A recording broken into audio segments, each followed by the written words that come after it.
Esther Cuesta es ex asambleísta por los migrantes, por la Revolución Ciudadana. Fue noticia durante la guerra de Ucrania. Nos va a hablar de eso, nos va a hablar de sus planes como futura legisladora o el cargo que aspira a llegar, ¿no? De nuevo. Así que, sin tapujos, ella presentó contra un periodista de Diario Expreso una acción por considerarla ofensiva para la mujer. De eso y más hablamos en este espacio. Bienvenida a Esther Cuesta. Ya está con nosotros la candidata asambleísta y ex asambleísta también, Esther Cuesta, del Partido de la Revolución Ciudadana. Esther, muy buenas noches y gracias por venir a La Defensa. Un gusto estar aquí, Blanca, y conversar con ustedes. Un saludo a la audiencia. Bien, Esther, importante saber, usted es parte de los asambleístas que quieren regresar. ¿Cuál es ese norte en un periodo tan corto después de una muerte cruzada? Bueno, nuestro norte es el sur, ¿no? Estamos en Sudamérica, así que siempre miramos a nuestra región como punto de partida. En realidad, en la asamblea que fuimos elegidos por el pueblo ecuatoriano en el 2021, quedaron aún muchas cosas pendientes, que el señor Lasso disolvió la asamblea, como ustedes recordarán, en medio de un juicio político en su contra por corrupción y peculado. Primero, vamos a continuar este juicio político. Segundo, vamos a intensificar la evaluación de la Ley de Movilidad Humana, que es la Ley de Movilidad Humana de los Migrantes, que entró en vigor en el 2017. Evaluamos esta ley y lo que identificamos junto con las instituciones, con la sociedad civil, con la comunidad migrante, retornada, inmigrantes, refugiados, es que hay una falta de coordinación interinstitucional.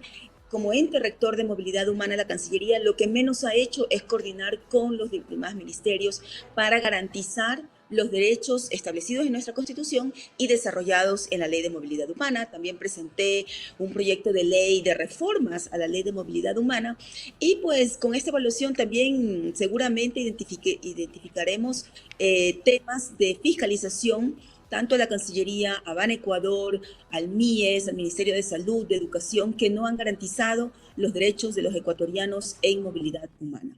Y aparte que también tengo otras leyes que presenté que tienen que ver con derechos humanos. Vamos a hablar de cada uno de esos puntos, pero quisiera sí detenerme en este asunto controversial de retomar el juicio político.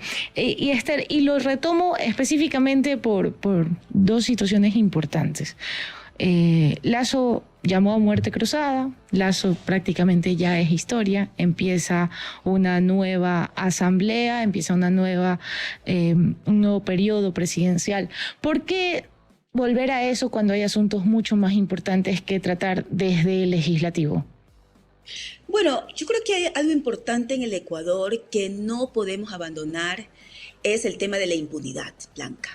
En el Ecuador la gente mata, pide vacunas, viola a las mujeres, realiza violencia sexual y los hombres quedan impunes, los corruptos quedan impunes. Entonces, si bien es cierto que vamos a trabajar hacia leyes que garanticen salud, el Código de Salud, ustedes recordarán, lo vetó el señor Moreno porque lo que menos le interesó es garantizar la salud a los ecuatorianos, ¿no? Él despidió a más de 2.000 trabajadores de la salud durante su gobierno. El señor Lasso redujo aún más el salario, mejor dicho, los empleos, sacó a la gente que estaba en salud después de la pandemia sin aviso previo. Así que a la mano de proporcionar salud, educación pública de calidad, becas a nuestros jóvenes, mejorar los servicios públicos, entre ellos, y esto lo digo como asambleísta migrante, Blanca, ya migración no me la contaron, la viví en carne propia y sé cómo pueden funcionar los consulados de manera eficiente como lo hicimos durante el gobierno del presidente Rafael Correa. Hoy los migrantes viven abandonados a su suerte, no tenemos asistencia jurídica para los afectados de las hipotecas, asistencia psicológica, no tenemos asistencia jurídica a las madres que han perdido la custodia de sus hijos. Blanca, yo soy madre. Esther, lo entiendo, solamente quiero dejar sentado. Sí, el asunto de volver al juicio político es una mera situación de que no quede impune todo lo que menciona. Ya sabemos que el juicio político fue muy escabroso, copó titulares, copó la agenda legislativa. Ellos decían, ustedes que estaban igual trabajando en otras situaciones, pero era como que el foco. Volver a ese laberinto político lo merece, Esther. En serio merece que gastemos nuestras energías en algo que ya fue historia. Es un tema de impunidad y lo repito, no podemos ser partícipes, cómplices de delitos de Estado. Lo que hizo el señor Lasso fueron delitos de Estado y él en realidad ya debió haber dejado la presidencia a partir del escándalo mundial de Pandora Papers, de tener cuentas offshore, empresas y capitales en guaridas fiscales. Desde ese momento el señor Lasso debió haber dejado la presidencia. Lamentablemente no tuvimos los votos para que el señor salga, pero finalmente, pues tendremos un poco de paz, seguridad, educación, salud con el nuevo gobierno de nuestra compañera Luisa González y Andrés Arauz. Dado el cortito tiempo que tenemos para esta entrevista por los problemas técnicos que tuvimos en la planificación, sí quisiera adentrarme a su labor legislativa, Esther. ¿Cuál es ese inventario laboral que usted tiene con el que se presenta nuevamente en papeletas? ¿Qué hizo o qué dice haber hecho por los migrantes y en esta nueva agenda, que ya hablamos un poco de los proyectos, vamos a profundizarlos? Pero dígame usted, yo, Esther Cuesta, legisladora, hice esto en el tiempo en que estuve legislando por los migrantes. Bueno, como asambleísta, desde el 2017, mejor dicho, desde el 2009, vengo defendiendo los derechos de los migrantes. Desde la Asamblea Nacional, en este periodo, presenté un proyecto de resolución para reducir los costos de los trámites consulares, Blanca. En plena pandemia, en plena crisis, donde la gente perdía los trabajos, el señor Moreno, antes de salir de la presidencia, aumentó los costos de trámites consulares, de pasaportes, de poderes, declaraciones juramentadas. Es decir, los consulados se volvieron más ineficientes, pero aumentaron los precios. Es como que usted va a un restaurante, usted le dan un pésimo servicio y le cobran más por un yapingacho, digamos, por una menestra con carne asada. Es lo que hizo este señor. Entonces, desde la Asamblea Nacional, exhortamos a la Cancillería, porque esto es un tema de la Cancillería del gobierno, como lo establece la ley, que ellos pueden reducir. El señor Lasso nunca lo quiso hacer porque nunca hubo la voluntad de hacerlo. Hicimos fiscalización de manera intensa y los compatriotas lo saben. Cuando se morían los compatriotas, la Cancillería no los atendía, no repatriaban los cadáveres de sus seres queridos. Ahí estuvo la asambleísta Esther Cuesta. Cuando no los atendían, cuando un niño necesitaba un pasaporte en Italia, en España y en diferentes países de Europa, y la Cancillería le decía, venga después de 3 meses, 4 meses, y ese niño no podía mantenerse en situación irregular, ahí estuvo la asambleísta Esther Cuesta. Presenté reformas a la Ley de Movilidad Humana que están en trámite, evaluamos la Ley de Movilidad Humana y la Cancillería sabe el trabajo que hemos realizado. Y vamos a seguir fiscalizando, porque no vamos a ser cómplices de vulneraciones de derechos de los ecuatorianos en el exterior. Y presenté un proyecto de ley extremadamente importante para el Ecuador, que es algo innovador, que tiene que ver con el cumplimiento y seguimiento de obligaciones del Estado ecuatoriano en materia de derechos humanos. Eso lo presentamos junto con varios compañeros. Este proyecto de ley, Blanca, usted recordará que el Ecuador ha firmado y ratificado 10 convenios en derechos humanos, derechos del niño, de la mujer, de las personas privadas de libertad, etcétera. Pero ¿qué pasa? El Ecuador se ha dedicado a ratificar, poner la firma, pero en la vida concreta de la gente, lo que menos hemos tenido es garantía de los derechos humanos, porque no ha habido un ente coordinador para hacerlo. Lo que proponemos es que haya orden en el Estado y que haya un ente que se dedique a coordinar con las otras instituciones para garantizar que las observaciones, que las recomendaciones, los diferentes comités de derechos humanos, como los comités de derechos del niño, que tenemos una secretaría, Esther. Las recomendaciones. Tenemos una Secretaría de Derechos Humanos, pues. Es una secretaría que esa señora cuando venía a la asamblea daba pena, ya hasta me daba pena hacerle preguntas porque no sabía dónde estaba sentada, se redujo el presupuesto. ¿A quién se refiere? ¿A qué funcionaria se refiere? Disculpe. Flores me parece que se llamaba la pobre. La pobre. Bien, escúchame, Esther, importantísimo. Cuando usted fue asambleísta ya venían sucediendo los tristes escenarios del Darién. ¿Qué hizo por los migrantes del Darién? Nosotros evaluamos la ley de movilidad humana, como le decía, y lo que identificamos es que la Embajada del Ecuador en Panamá lo que menos hizo, bueno, aparte que estaba a cargo de un señor que, bueno, lo que menos entendía es de derechos, un señor bastante violento, misógino, lo debo decir con toda franqueza porque yo lo conozco, fue asambleísta y de hecho le presenté una denuncia en la Asamblea Nacional y ya vimos también que el otro funcionario de la embajada también resultó otra persona violenta contra su pareja y sus hijos, como ya lo evidenciaron las redes sociales. Lo que proponemos es que el Estado, la Cancillería, a través de la Cancillería, puedan hacer convenios con Panamá y con todo el corredor migratorio para que los compatriotas que se encuentran en esta situación tengan acceso a derechos. Ustedes saben que hay gente que ha desaparecido en el Darién y lo que menos ha hecho la Cancillería es crear opciones para que la gente pueda quedarse. Eso lo ha hecho México y tienen un proyecto bastante exitoso junto con Guatemala y Honduras, algo que el Ecuador no ha hecho porque lo que vivimos hoy es una nueva ola migratoria en condiciones mucho más riesgosas, mucho más precarias, donde la gente hasta pierde su vida. Se me está acabando el tiempo por el corto tiempo que tenemos, Esther, pero yo no puedo dejarla ir sin retomar un tema por el que copó titulares a propósito de la guerra de Ucrania.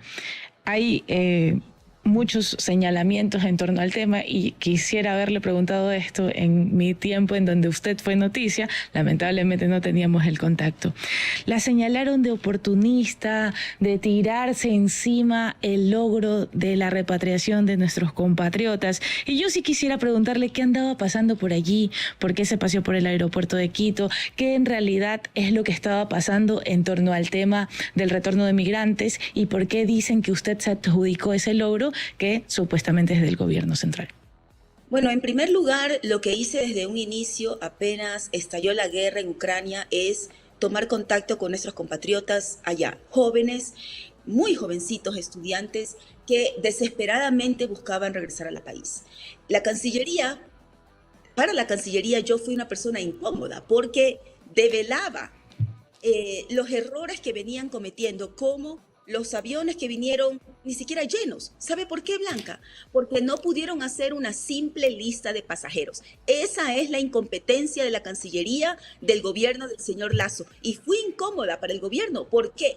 Porque manifesté las necesidades de nuestros compatriotas, porque siempre estuve en contacto con ellos y porque exigía al gobierno que haga su trabajo. Entonces, a uno le resultan incómodas. De hecho, presenté una denuncia al señor Aguilar porque me llamó que alucinaba, o sea, prácticamente que yo era una loca y que ni siquiera sabía que era una metáfora. Yo tengo un PhD de literatura comparada. Así que lo denuncié por violencia política de género, porque no voy a permitir que por hacer mi trabajo, por denunciar los errores de una oficina gubernamental, me vengan a difamar y insultar mi honra. Niega entonces, Esther, que usted de alguna manera aprovechó el momento del retorno de los migrantes para filmarse y adjudicarse ese logro. ¿Lo niega completamente, tajantemente? Nunca me adjudiqué ningún logro porque no hubo ningún logro, Blanca. Lo que hubo gente que sufría, que escuchaba las bombas, que estaban en búnkers y que desesperadamente le pedían al gobierno regresar, y el gobierno fue incompetente y se demoró tanto para finalmente regresar a los ecuatorianos de Ucrania. Y cuando regresaron, los dejaron abandonados y no les facilitaron el acceso a la universidad, porque en este país solamente los ricos pueden acceder a la universidad. Ya basta. Necesitamos que la educación superior sea un derecho para todas y todos. Y entonces le fue incómoda también la CENESID. Esta es otra de las luchas que usted abanderó, y es precisamente el acceso a la educación superior. De hecho, usted en ese tiempo alzaba la frase de déjenlos volver a donde sí hay oportunidades. ¿Y qué pasó con esa historia? O sea, ¿los estudiantes tuvieron un seguimiento de su parte? ¿Hubo de alguna manera algún trabajo adicional al que copó titulares en aquel tiempo? Nosotros los acompañamos, yo personalmente los acompañé a la CENESID porque no los querían atender. Tuve que estar ahí y exigir que nos atiendan y que nos den resultados. Me reuní también con el canciller y con la comunidad para que coordinen la Cancillería con la CENESID los cupos universitarios a los jóvenes. Lamentablemente debo decir, Blanca, que los jóvenes estaban escapando de una guerra. Y con mucha pena debo decir que hay jóvenes que me decían, Esther, ¿sabes qué?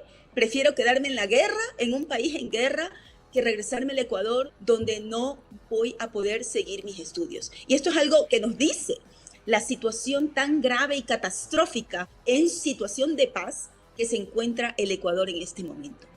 Respetando mucho su tiempo. Tuvieron que migrar a Argentina o a Chile, a otros países, porque aquí nunca les garantizaron el acceso a la educación superior. Bien, vamos a también hacer seguimiento oportuno de eso. Y quiero cerrar esta entrevista a propósito de su denuncia contra Roberto Aguilar.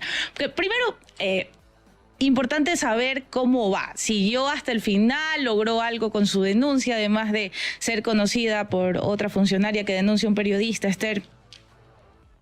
Bueno, la Defensoría del Pueblo está a cargo del tema. Yo presenté mi denuncia, hicieron una audiencia a la cual yo me presenté. El abogado del señor Aguilar dijo que digamos, mandó una carta totalmente tonta, excusándose por cualquier tontera. No se presentó y nunca se ha presentado a las audiencias en la Defensoría del Pueblo. Como asambleísta, como mujer, como feminista, siempre voy a estar digamos, del lado de los derechos de las mujeres y no voy a permitir que ningún periodista y ningún ser humano ofenda mi honra y me insulte. ¿Usted cree que Roberto Aguilar la insultó? Porque es una crónica en donde se recoge básicamente que usted llegó al aeropuerto. Es importante porque ¿dónde está la lascividad en la historia de Roberto Aguilar, Esther? Porque sí quiero como dejar sentado esto. Es muy poco grato para un periodista saber que puede ser demandado o seguido judicialmente solo por hacer su trabajo. Roberto Aguilar es un hombre que hace opinión en un medio de comunicación y usted le puso una acción a propósito de una nota que hizo. Entonces sí quisiera saber dónde precisamente usted identificó que había ese agravio importante que debía ser castigado de acuerdo a su mirada. Bueno, primero me gustaría enfocarme más en el tema que me concierne, que soy representante de migrantes, ¿no? El señor Aguilar no es un tema de mi prioridad, debo decirlo francamente. Lo que sí, si bien es cierto, los periodistas tienen la obligación de informar, de dar, proporcionar información verificada, lo que hizo el señor Aguilar es dar sus opiniones subjetivas que uno las puede dar tomándose un café con un amigo. Me llamó histérica, me llamó loca, me llamó una persona que alucina y eso no se lo voy a permitir a nadie. A menos que él tenga reportes de un psiquiatra que nunca he visto en mi vida o de un psicólogo que no existen, ¿no? O sea, si él muestra esos reportes médicos que yo tengo alucinaciones, que soy histérica, que soy loca, pues que lo presente ante un juez. Último minuto para aprovechar esta cita con la defensa, candidata. Quiero dejar sentado. Usted ha empezado diciendo que es importantísimo poder hacer reformas al proyecto de ley, a la ley de movilidad, y ha especificado esto de los miramientos y de vigilar los fondos en las instituciones competentes en el sistema. ¿Halló algún tipo de irregularidades en el tiempo en que fue asambleísta cuando pudo fiscalizar? Sí. Efectivamente, hay una falta de cumplimiento de la Ley de Movilidad Humana. Como lo dije anteriormente, hay una falta de coordinación del ente rector con las diferentes instituciones que desarrollan derechos y aplican derechos, garantizan derechos a las personas en movilidad humana. Se redujo el presupuesto para los servicios consulares, se eliminó servicios importantísimos que garantizan derechos a nuestra comunidad, como se eliminó la asistencia jurídica y psicológica a los afectados de las hipotecas, algo que implementamos durante el gobierno del presidente Rafael Correa y ayudamos a cerca de 70,000 personas. También se eliminaron servicios importantes que tienen que ver con lo más íntimo que tienen las familias, ¿no? Que son los hijos. Se eliminó esa asistencia jurídica, psicológica y de trabajo social a los ecuatorianos y ecuatorianas principalmente que pierden la custodia y tutela de sus hijos. Si un Estado, Blanca, no puede garantizar los derechos de niños ecuatorianos, entonces es un Estado fallido.